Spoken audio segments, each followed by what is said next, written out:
जय श्री कृष्ण। राधे राधे दोस्तों। मार्गशीर्ष माह के शुक्ल पक्ष की एकादशी तिथि 11 दिसंबर को मोक्षदा एकादशी मनाई जाएगी।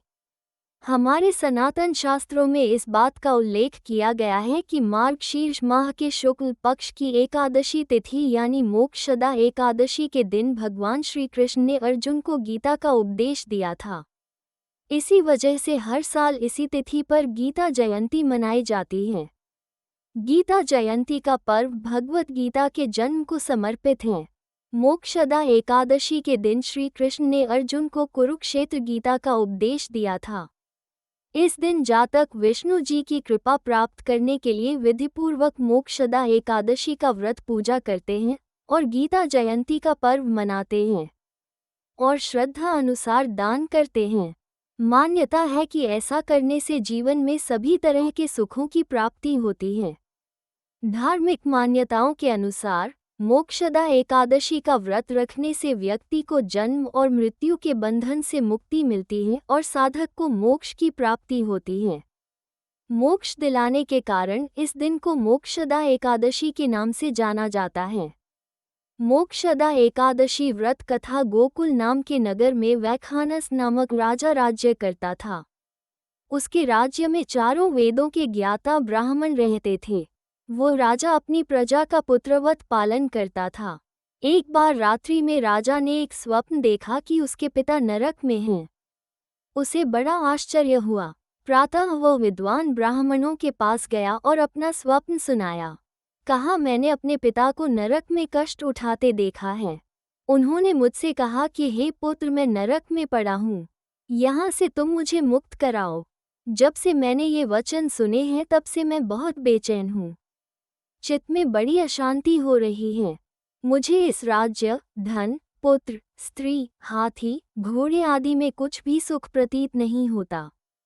क्या करूं? राजा ने कहा, है ब्राह्मण देवताओं, इस दुख के कारण मेरा सारा शरीर जल रहा है। अब आप कृपा करके कोई तप, दान, व्रत आदि ऐसा उपाय बताइए जिससे मेरे पिता को मुक्ति मिल जाए। उस पुत्र का जीवन व्यर्थ है जो अपने माता पिता का उद्धार न कर सके। एक उत्तम पुत्र जो अपने माता पिता तथा पूर्वजों का उद्धार करता है, वह 1000 मूर्ख पुत्रों से अच्छा है। जैसे एक चंद्रमा सारे जगत में प्रकाश कर देता है, परंतु हजारों तारे नहीं कर सकते। ब्राह्मणों ने कहा, हे राजन, यहाँ पास ही भूत, भविष्य, वर्तमान के ज्ञाता पर्वत ऋषि का आश्रम है। आपकी समस्या का हल वे जरूर करेंगे। ये सुनकर राजा मुनि के आश्रम पर गया। उस आश्रम में अनेक शांत चित्त योगी और मुनि तपस्या कर रहे थे। उसी जगह पर्वत मुनि बैठे थे। राजा ने मुनि को साष्टांग दंडवत किया। मुनि ने राजा से कुशलता के समाचार लिए। राजा ने कहा कि महाराज, आपकी कृपा से मेरे राज्य में सब कुशल हैं, लेकिन अकस्मात मेरे चित्त में अत्यंत अशांति होने लगी है। ऐसा सुनकर पर्वत मुनि ने आंखें बंद की और भूत विचारने लगे। फिर बोले, हे राजन, मैंने योग के बल से तुम्हारे पिता के कुकर्मों को जान लिया है। उन्होंने पूर्व जन्म में कामातुर होकर एक पत्नी को रति दी, किंतु सौत के कहने पर दूसरे पत्नी को ऋतुदान मांगने पर भी नहीं दिया। उसी पाप कर्म के कारण तुम्हारे पिता को नरक में जाना पड़ा। तब राजा ने कहा, इसका कोई उपाय बताइए। मुनि बोले, हे राजन, आप मार्गशीर्ष एकादशी का उपवास करें और उस उपवास के पुण्य को अपने पिता को संकल्प कर दें। इसके प्रभाव से आपके पिता की अवश्य ही नरक से मुक्ति होगी। मुनि के ये वचन सुनकर राजा महल में आया और मुनि के कहने अनुसार कुटुंब सहित मोक्षदा एकादशी का व्रत किया।